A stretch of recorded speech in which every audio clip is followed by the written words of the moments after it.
राधे राधे। आपका स्वागत है पुरुषोत्तम मास की इस कथा श्रृंखला में। सूत जी कहने लगे, हे ऋषियों, पिछले अध्याय में आपने सुना था कि कैसे दुखी और अपमानित पुरुषोत्तम मास भगवान श्री कृष्ण की शरण में गया। तब करुणानिधि भगवान ने उन्हें अपने हृदय से लगा लिया और समस्त महीनों में श्रेष्ठ घोषित कर दिया। इसके बाद भगवान विष्णु पुरुषोत्तम मास को अपने साथ लेकर वैकुंठ धाम को चले गए। वैकुंठ पहुंचकर भगवान विष्णु ने पुरुषोत्तम मास को अपने समीप स्थान दिया। जिस मास को सारा संसार तिरस्कार करता था, वही अब स्वयं श्री हरि के साथ दिव्य आनंद में निवास करने लगा। देवगण यह अद्भुत दृश्य देखकर आश्चर्यचकित थे। भगवान के साथ क्रीड़ा करते हुए पुरुषोत्तम मास का सारा दुख दूर हो चुका था। यह सब सुनकर नारद जी अत्यंत प्रसन्न हुए, किंतु उनके मन में एक और जिज्ञासा उत्पन्न हुई। उन्होंने विनम्रता से हाथ जोड़कर कहा, हे लक्ष्मीपति, जब आप पुरुषोत्तम मास को लेकर वैकुंठ चले गए थे, तब आगे क्या हुआ? कृपया करके वह पवित्र कथा भी सुनाइए। आपके श्रीमुख से निकली कथा समस्त प्राणियों के लिए कल्याणकारी होती है। नारद जी के वचन सुनकर भगवान श्री नारायण बोले, हे नारद, अब मैं तुम्हें एक अत्यंत गुप्त और करुणा कथा सुनाता हूं, जिसे सुनकर मनुष्य प्रारब्ध और भगवान की महिमा को समझ सकता है। इसके बाद भगवान श्री कृष्ण ने वन में बैठे पांडवों की ओर करुणा भरी दृष्टि से देखा। द्रौपदी दुख से व्याकुल बैठी थी और युधिष्ठिर का मुख भी चिंता से मलिन था। तब भगवान बोले, हे राजन, मनुष्य को अपने कर्मों का फल अवश्य भोगना पड़ता है। सुख हो और दुख हो, दोनों प्रारब्ध के अनुसार ही प्राप्त होते हैं। तुम लोगों के जीवन में जो दुख आए, उनका एक कारण पुरुषोत्तम मास का अनादर भी था। परंतु अब मैं द्रौपदी के पूर्व जन्म की कथा सुनाता हूँ।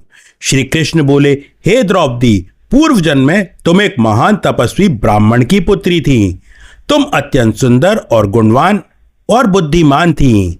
तुम्हारे पिता तुम्हें प्राणों से भी अधिक प्रेम करते थे। समय बीतता गया, तब तुम्हारी सखियां विवाह करके अपने पतियों और बच्चों के साथ सुखी पूर्वक जीवन बिताने लगी। उन्हें देखकर तुम्हारे मन में विवाह और गृहस्थ जीवन की इच्छा जाग उठी। तुम एकांत में बैठकर सोचती थी, क्या मेरे भाग्य में पति का सुख नहीं है? क्या मुझे कभी संतान का सुख प्राप्त नहीं होगा? मेरी सभी सखियों अपने परिवार के साथ प्रसन्न हैं, किंतु मैं आज भी अकेली हूँ। धीरे धीरे यह चिंता तुम्हारे हृदय में गहरी पीड़ा बन गई। उधर तुम्हारे पिता भी अत्यंत दुखी रहने लगे। वे पृथ्वी पर अनेक स्थानों में घूम घूम कर तुम्हारे योग्य वर की खोज करते, परंतु उन्हें कोई योग्य वर नहीं मिलता। भाग्य मानो उनसे रुष्ट हो चुका था। एक दिन निराश होकर वे थके हुए आश्रम लौटे। चिंता और दुख के कारण उनका शरीर कांप रहा था। वे बार बार तुम्हारे भविष्य का विचार करके व्याकुल हो उठते थे। तब उन्होंने आकाश की ओर देखा और कहा, हे प्रभु, अब मुझसे यह दुख सहन नहीं होता। मेरी पुत्री का क्या होगा? धीरे धीरे उनका शरीर दुबला होने लगा। उन्हें अनुभव हो गया कि मृत्यु निकट है। तब उन्होंने आंखें बंद कर कर भगवान श्री हरि का स्मरण करना आरंभ किया। हे कृष्ण, हे गोविंद, हे दीनबंधु, हे दामोदर, मुझे इस संसार रूपी समुद्र से पार लगाइए। मैं आपकी शरण में आया हूँ। जैसे ही उन्होंने भगवान का स्मरण किया, उसी क्षण आकाश दिव्य प्रकाश से भर उठा। भगवान विष्णु के पार्षद वहां प्रकट हुए। उन्होंने उस महान ऋषि की आत्मा को दिव्य विमान में बैठाया और वैकुंठ धाम की ओर चले गए। कुछ समय बाद जब उनकी पुत्री वहां पहुंची, तब उसने अपने पिता का निर्जीव शरीर को भूमि पर पड़ा देखा। यह दृश्य देखकर वह फूट फूट कर रोने लगी।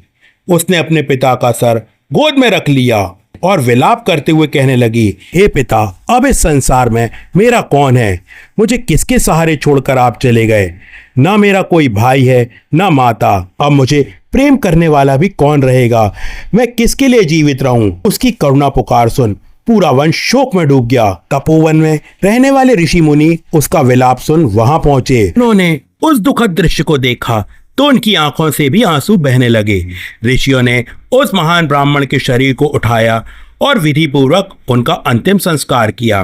इसके बाद सभी ऋषि उस कन्या को सांत्वना देकर अपने आश्रम लौट गए। सूत जी बोले, हे ऋषियों, इसके आगे क्या हुआ यह मैं आपको अगले अध्याय में बताऊंगा।